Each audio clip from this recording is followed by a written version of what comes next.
မင်္ဂလာပါရှင်ဒီနေ့တော့အကုန်ကြတက်တာပြီးတော့ထမင်းလဲမိန်စေတဲ့တက်လို့စာလေးကိုတုပ်လေးတုပ်စားပါတယ်ရှင်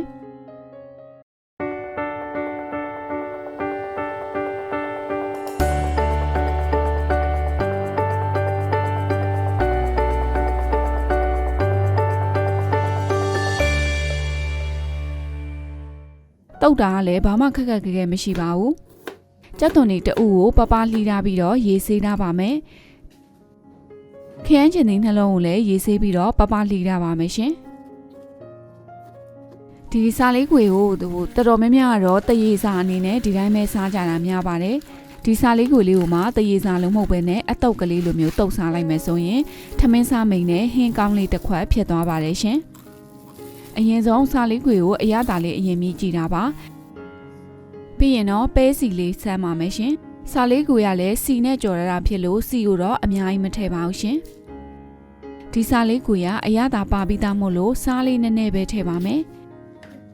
ငရုတ်သီးမုံလေးထည့်ပါမယ်အဆက်ကြိုက်တယ်ဆိုရင်ဒီထက်ပိုထည့်လို့ရပါတယ်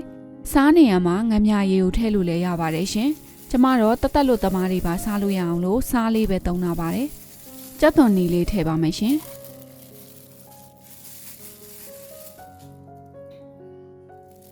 ခရမ်းချင်သည်လှီးထားတာလေးတွေထည့်ပါမယ်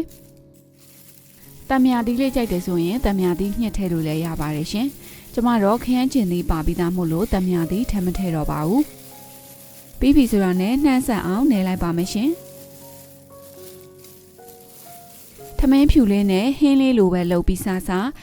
ရေနွေးချမ်းလေးနဲ့အစာပြေနေနဲ့တရေစာလိုပဲစားအရန်ကိုစားလို့ကောင်းပါတယ်ရှင်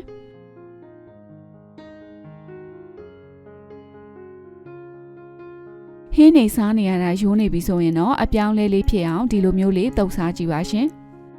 ကျမရဲ့ channel လေးကိုလည်း subscribe လေးလုပ်ပြီးအားပေးခဲ့ပါအောင်ရှင်အားလုံးပဲကျမချမ်းသာပြီးတော့ဘေးရန်ကင်းကြပါစေရှင်